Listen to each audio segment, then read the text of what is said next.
स्वागत है आप सभी विद्यार्थियों का एक बार पुनः Subhash study centre YouTube channel पर। और आज का यह वीडियो कक्षा 10 के छात्रों के लिए काफ़ी ज़्यादा महत्वपूर्ण है, क्योंकि इस वीडियो के द्वारा हम आपके साथ साझा करेंगे कविवर बिहारी लाल जी के द्वारा रचित शीर्षक पाठ भक्ति। और इस पाठ का जो अगला दोहा है यहाँ पर आप देख सकते हैं 7 नंबर का दोहा, जो कि इस प्रकार से है। जगत जनायो जेहि सकलु सो हरि जान्यो नाही, ज्यों आखिन सब देखिए आखिन देखी जाहि। इस दोहे का हम आपको संदर्भ लिखने का तरीका बताएंगे, इसकी सरल व्याख्या क्या हो जाएगी, और हम इसकी इतनी आसान आपको व्याख्या बताएंगे कि आप जीवन भर नहीं भूल पाएंगे। और काव्यगत सौंदर्य कैसे लिखा जाएगा, आज के इस वीडियो में हम आपको सब कुछ बताने वाले हैं। और आपसे एक छोटा सा आग्रह है कि आप अपनी नोट्स जरूर बनाते रहें, साथ ही आप उसका रिवीजन भी करते रहें, क्योंकि अब आगामी परीक्षा आपकी आ ही रही है और साथ ही आपको बोर्ड परीक्षा के लिए भी बहुत अच्छे से तैयारी करनी है। तो चलिए इस दोहे का आप संदर्भ कैसे लिखेंगे, व्याख्या एवं काव्यगत सौंदर्य कैसे लिखेंगे, और यदि आपने इस पाठ का जो पहला दोहा है यहाँ पर मेरी भव बाधा हरो राधा नागर सोय, दूसरा है मोर मुकुट की चंद कनु यो राजत नद नंद, तीसरा सोहत ओढ़े पीत पट श्याम सलोने गात, और चौथा है अधर धरत हरिकय परत ओठ दीठ पट जोत, और पांचवा है या अनुरागी चित्त की गति समझे नहीं कोई, छठा है तो लघु या मन सदन में हरि आवे कहीं बाट। और इन दोहों से रिलेटेड वीडियो जिसमें मैंने प्रत्येक दोहे का संदर्भ व्याख्या एवं काव्यगत सौंदर्य बताया है, आप उन वीडियोज को देख सकते हैं चैनल की प्लेलिस्ट के द्वारा। तो चलिए इस दोहे का संदर्भ आप कैसे लिखेंगे। संदर्भ लिखने से पहले, व्याख्या लिखने से पहले अथवा काव्यगत सौंदर्य लिखने से पहले आपको इस दोहे के प्रथम के यानी शुरुआत के शब्दों को और अंतिम के शब्दों को कुछ इस तरीके से लिख लेना है। यहाँ पर आप देख सकते हैं प्रथम के शब्दों को मैंने लिख रखा है जगत जनायो, और अंतिम के शब्दों को लिख रखा है देखी जाहि। अब इसका संदर्भ कैसे लिखा जाएगा, और जो संदर्भ इस वीडियो में आप देख रहे हैं प्रत्येक दोहे में, जी हाँ, बिहारी लाल का जो ये भक्ति शीर्षक पाठ है, किसी भी दोहे का आप संदर्भ लिखेंगे आपको सेम इसी तरह से लिख देना है।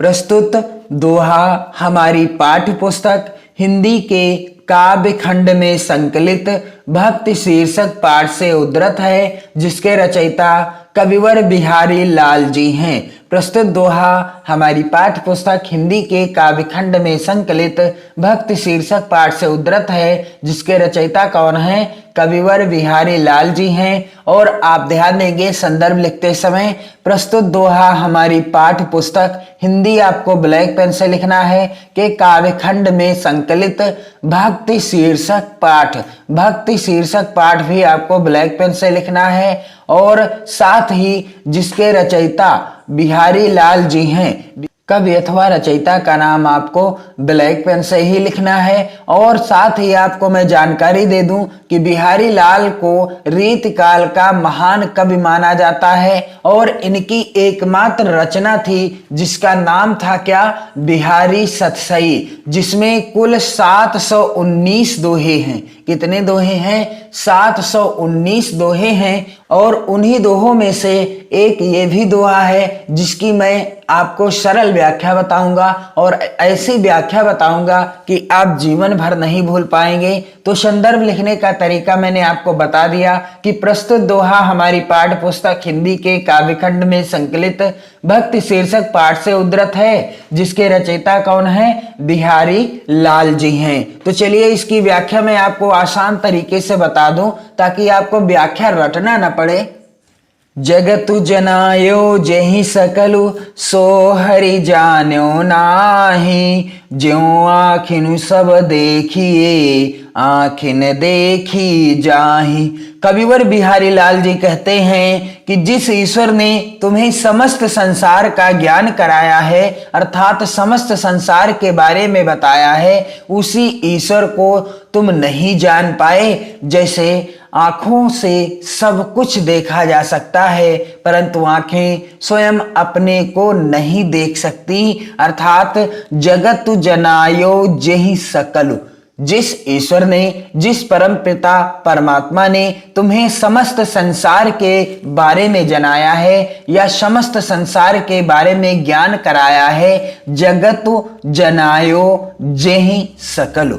जगत जनायो जेहि सकलु, जिसने समस्त संसार के बारे में आपको जानकारी दी है या आपको ज्ञान कराया है, सो हरि जान्यो नाहि।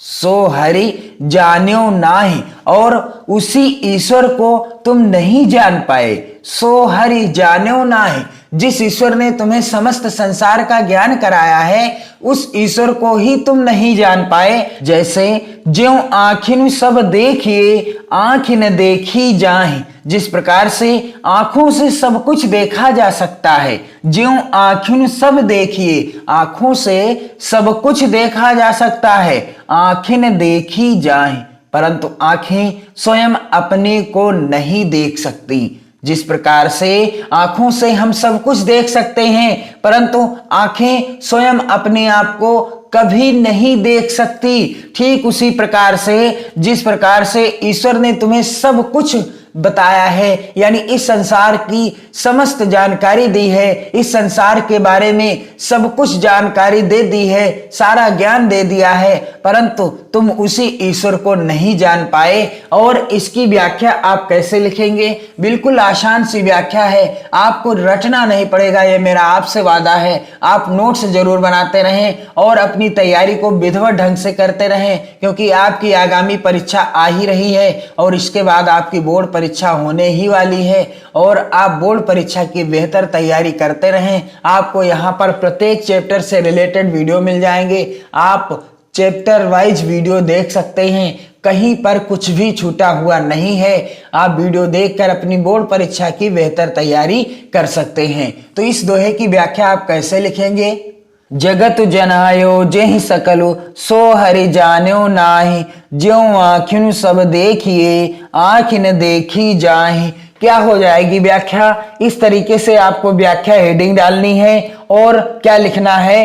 कविवर बिहारी लाल जी कहते हैं कि जिस ईश्वर ने तुम्हें समस्त संसार का ज्ञान कराया है, जिस ईश्वर ने तुम्हें समस्त संसार का ज्ञान कराया है, उसी ईश्वर को नहीं जान पाए, उसी ईश्वर को तुम नहीं जान पाए। जगत जनायो जेहि सकलु, सो हरि जान्यो नाहि। जिस ईश्वर ने तुम्हें समस्त संसार का ज्ञान कराया है, उस ईश्वर को तुम नहीं जान पाए। ज्यों आँखिन सब देखिए आँख न देखी जाहि।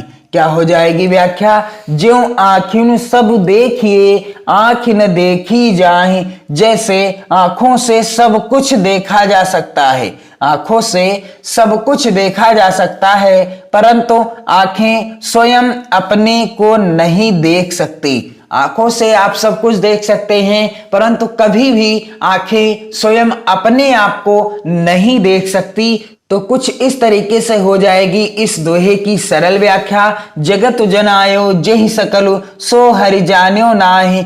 ज्यों आँखिन सब देखिए आँखिन देखी जाहि। जिस ईश्वर ने तुम्हें समस्त संसार का ज्ञान कराया है, सो हरि जान्यो नाहि, उस ईश्वर को तुम नहीं जान पाए। ज्यों आँखिन सब देखिए, जिन आँखों से आप सब कुछ देख सकते हैं या जो आँखें सब कुछ देख सकती हैं, आँखें न देखी जाएं, वो स्वयं अपने आप को कभी नहीं देख सकते। तो ये हो जाएगी इस दोहे की सरल व्याख्या। अब इसका काव्यगत सौंदर्य कैसे लिखा जाएगा? तो इस तरीके से आपको ब्लैक पेन से हेडिंग डालना है काव्यगत सौंदर्य, या आप हेडिंग डाल सकते हैं काव्य सौंदर्य। तो यहाँ पर कवि ने संपूर्ण संसार का ज्ञान कराने वाले ईश्वर को न जानने वाले मनुष्य की स्थिति का सजीव चित्रण किया है। यहाँ पर पर कविवर बिहारी लाल जी ने संपूर्ण संसार का ज्ञान कराने वाले ईश्वर को न जानने वाले मनुष्य की स्थिति का सजीव वर्णन किया है। कहने का अर्थ है कि जिस ईश्वर ने मनुष्य को संपूर्ण संसार का ज्ञान कराया है और वह मनुष्य ईश्वर को नहीं जान पाया, वह मनुष्य ईश्वर को नहीं जान पाया, उसी स्थिति का बड़ा ही सुंदर और बड़ा ही सजीव चित्रण किया है इस दोहे के द्वारा और बहुत ही अच्छे उदाहरण के साथ। और अगला बिंदु है भाषा। तो कविवर बिहारी लाल जी के भक्त शीर्षक पाठ के जितने भी दोहे हैं, आपको मैं एक ट्रिक बता रहा हूं या आपको एक आइडिया बता रहा हूं कि कविवर बिहारी लाल जी के जितने भी दोहे हैं भक्त शीर्षक पाठ के, ये सभी किस भाषा में रचित हैं? ब्रज भाषा में रचित हैं। सभी की भाषा क्या है? ब्रज भाषा है। और इस दोहे में रस कौन सा है? शांत रस है। कौन सा रस है? शांत रस है। और अगला बिंदु है छंद। तो यह जो दोहा है किस छंद में है? दोहा छंद में ही लिखा है। और अगला बिंदु है अलंकार। तो यहाँ पर कौन सा अलंकार है? दृष्टांत अलंकार है। तो कुछ इस तरीके से आपको इस दोहे का संदर्भ लिख लेना है, व्याख्या एवं काव्यगत सौंदर्य लिख लेना है अपनी नोट्स पर। और जब भी आपकी बोर्ड परीक्षा में यह पूछा जाए तो आपको सेम इसी तरह से लिख देना है। बड़ा ही आसान है और काफी महत्वपूर्ण भी है, काफी इंपॉर्टेंट भी है 2022 बोर्ड परीक्षा के लिए। मैं आपको आगे भी वीडियोज के द्वारा बताऊंगा कि यह दोहा कितना महत्वपूर्ण है। तो चलिए, आपको क्या करना है, इस वीडियो को आप अपने मित्रों में ज्यादा से ज्यादा शेयर करें। आप चैनल के साथ जुड़ करके हिंदी विषय, जी हाँ, आप चैनल के साथ जुड़ करके हिंदी विषय के महत्वपूर्ण पाठों से रिलेटेड वीडियो देख सकते हैं। साथ ही चित्रकला विषय के भी महत्वपूर्ण वीडियो देखकर अपनी बोर्ड परीक्षा की तैयारी कर सकते हैं। और साथ ही आपको क्या करना है, वीडियो को शेयर करते रहना है। चैनल को सब्सक्राइब ना किया हो तो चैनल को सब्सक्राइब भी कर लेना है। और साथ ही अपने प्यारे प्यारे कमेंट्स भी करते रहिए, नोट्स बनाते रहिए, पढ़ते रहिए, मस्त रहिए। जय हिंद।